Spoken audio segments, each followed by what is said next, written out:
Hello everyone, I am Sahana Prasad from Department of Commerce, Gopal Swami PU College, Mysore. Welcome to Business Studies class. In today's session, let's see section 1 from chapter 1, that is History of Trade and Commerce. Trade and commerce have played a vital role in the economic world in ancient times. Commercial cities like Harappa and Mohenjo-daro were founded in 3rd millennium BC. The civilization had established commercial connections with Mesopotamia and it traded gold, silver, copper, colored gemstones, pearls, seashells, terracotta, etc. Political economy and military security during ancient times, it united most of the Indian subcontinent and trade regulations were carefully planned. There were various types of coins and weighing practices which used to vary from place to place. Now let us see about indigenous banking system. See, in indigenous bankers, it constitute the ancient banking system of India. Documents such as hundi and chitti were used to carry out the transactions during ancient India. Now let us see what is the meaning of hundi. It is an unconditional order in writing made by a person directing another to pay a certain sum of money to a person named in the order.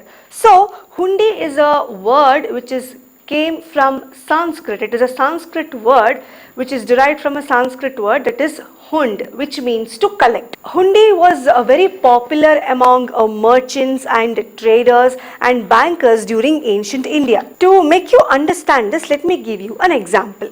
Suppose Mr. A buys goods from Mr. B. Here Mr. B is the seller and Mr. A is the buyer.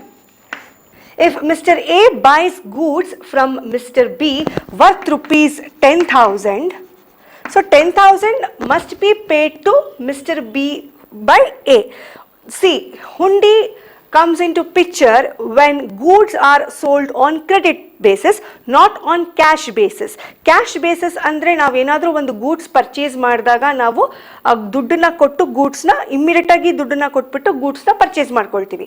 ಆದರೆ on credit basis ಅಂದರೆ ಸಾಲ ಮಾಡಿಕೊಂಡು ಗೂಡ್ಸ್ನ purchase ಮಾಡ್ಕೊಳ್ಳೋದು. ಅಂದರೆ ನಾವು ಗೂಡ್ಸ್ನ ತೊಗೊಂಡ್ಬಿಡ್ತೀವಿ, ಆದರೆ ಅದರದ್ದು ಪೇಮೆಂಟ್ನ ನಾವು ಫ್ಯೂಚರ್ ಡೇಟ್ಗೆ ಮುಂದೂಡ್ತೀವಿ. ಅದನ್ನು ನಾವು ಆನ್ ಕ್ರೆಡಿಟ್ ಬೇಸಿಸ್ ಅಂತ ಕರಿತೀವಿ. ಸೊ ಏನಾಗ್ತಿದೆ ಅಂದರೆ mister A is buying goods worth rupees 10,000 from Mr. B. Here B is the seller and A is the buyer. So here Mr. A, he promises to pay rupees 10,000 after 90 days. So he draws a bill called hundi. So ಆ bill ಏನು draw ಮಾಡಿರ್ತಾರೆ, ನಾನು 90 days ಆದಮೇಲೆ 10,000 ರೂಪಾಯಿ A ಬಿಗೆ ಏನು ಕೊಡ್ತಾನೆ, ಆ ಎ ಏನು ಡ್ರಾ ಮಾಡಿರ್ತಾನೆ ಆ ಡಾಕ್ಯುಮೆಂಟ್ಗೆ ನಾವು ಹುಂಡಿ ಅಂತ ಕರಿತಿದ್ವಿ. So this is hundi. See, it is an unconditional order in writing made by a person directing another to pay a certain sum of money. Here it is unconditional. Here A is not putting any condition. Mr. A is promising to Mr. B that he will pay rupees 10,000 after 90 days. He is not putting any condition. Both of them have mutually agreed that yes, you can pay rupees 10,000 to Mr. B. So it is an unconditional order in writing. So this document is called as hundi. They have made it, it is prepared by a person called Mr. A. Made by a person directing another person to pay a certain sum of money to a person named in an order. So after 90 days, Mr. A will pay Mr. B rupees 10,000. So this is the concept of hundi. So this question is asked for 1 mark in your examination. Now we usually call this hundi as bills of exchange. So in earlier days the concept is same, but in earlier days we call this concept as hundi, but now we call it as bills of exchange. Now let us see the different types of hundi. First one is dhani jog, next is sahajog, Firmanjog, Dekanhar and Jokni. So these are the different types of hundi. Indigenous banking system played a vital role in lending money and financing for domestic and foreign trade with currency and letter of credit. With the development of banking, people began to deposit precious metals. Earlier, there were no money or coins. Earlier, they used to deposit precious metals. They used to deposit these precious metals with lending individuals functioning as bankers or sates.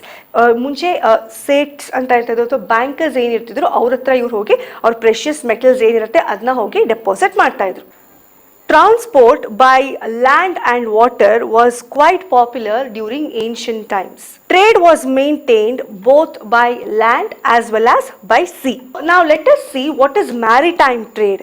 Maritime trade, it was another important branch of global trade network. See, it is a shipment of goods and people by sea and other waterways. Earlier days they used to do trade. Trade means buying and selling of goods. They used to do it through maritime trade. Earlier days trade used to happen with the help of waterways as well as roadways. So that is maritime trade. So it was an important branch of global trade network. So ಒಂದು ದೇಶದಿಂದ ಇನ್ನೊಂದು ದೇಶಕ್ಕೆ ಏನು buying in selling of goods ಆಗ್ತಿತ್ತು ಅದನ್ನ ನಾವು ship ಮೂಲಕ ಅಥವಾ ದಟ್ ಇಸ್ ಥ್ರೂ ವಾಟರ್ವೇಸ್ ಏನಾಗ್ತಾ ಇತ್ತು ಅದಕ್ಕೆ ನಾವು ಮ್ಯಾರಿಟೈಮ್ ಟ್ರೇಡ್ ಅಂತ ಕರಿತೀವಿ. Now let us see what are the major trade centers. In the examination they are going to ask you a question for 4 marks. Write the major commercial cities of ancient India. So they are going to ask this question for 4 marks. So you have to explain among these 10 any 4. So now let us see one by one. First one is Pataliputra. So Pataliputra is known as Patna today. It was not only a major commercial town but also it was a major center of export of stones. So that was Pataliputra.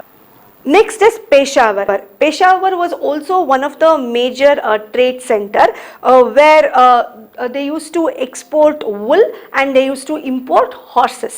It had a huge share in commercial transactions between India, China and Rome. Next is Varanasi. Varanasi became a major center for textile industry and became famous for a beautiful gold silk cloth and sandalwood workmanship. Next is Mithila. The traders of Mithila, they crossed the sea by boats through Bay of Bengal to the South China Sea and traded at ports at the islands of Java, Sumatra and Borneo. Mithila established trading colonies in South China. Next is Ujjain. Here from this trade center, muslin and mallow cloth were exported to different cities. It also had trade relations with Taxila and Peshawar. So this was Ujjain. Next is Surat. It was the emporium of western trade during Mughal period. Textiles of Surat were famous for golden border, that is golden zari. Next is Kanchi. So today it is known as Kanchipuram. So to this place Chinese used to come to this place and they used to trade, they used to purchase pearls, glass and rare stones and in return they sold gold and silk. So this is Kanchi. Next is Madura. So Madura was the capital of Pandyas. They controlled the pearl fisheries of the Gulf of Mannar. It attracted foreign merchants, particularly Romans, for carrying out overseas trade. Next is Broach. Broach was the greatest seat of commerce in western India. It was situated on the banks of Narmada and it was linked with all important marts of roadways. Next is Kaveri Patta. It was also known as Kaveri Patnam. For earlier days, foreign traders had made this city as their headquarters. So this was a very convenient place for them to trade with other countries like Malaysia, Indonesia and China. So this place was a center of trade for perfumes, cosmetics, silk, wool, scent, etc. So these were the major trade centers during ancient times.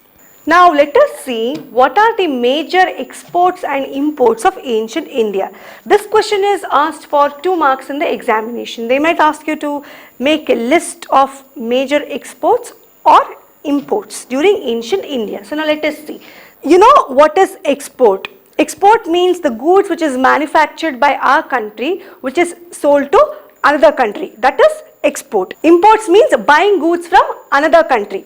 So major exports during ancient India was spices, wheat, sugar, cotton, live animals like parrot, skin, fur, horns, tortoise, shells, pearls, crystals, etc. So these were the major exports. Now coming to imports, we used to import horses, animal products, Chinese silk, linen, wine, gold, silver, tin, copper, lead and coral, rubies, glass, etc. So these were the major imports. So these were the major exports and imports during ancient India.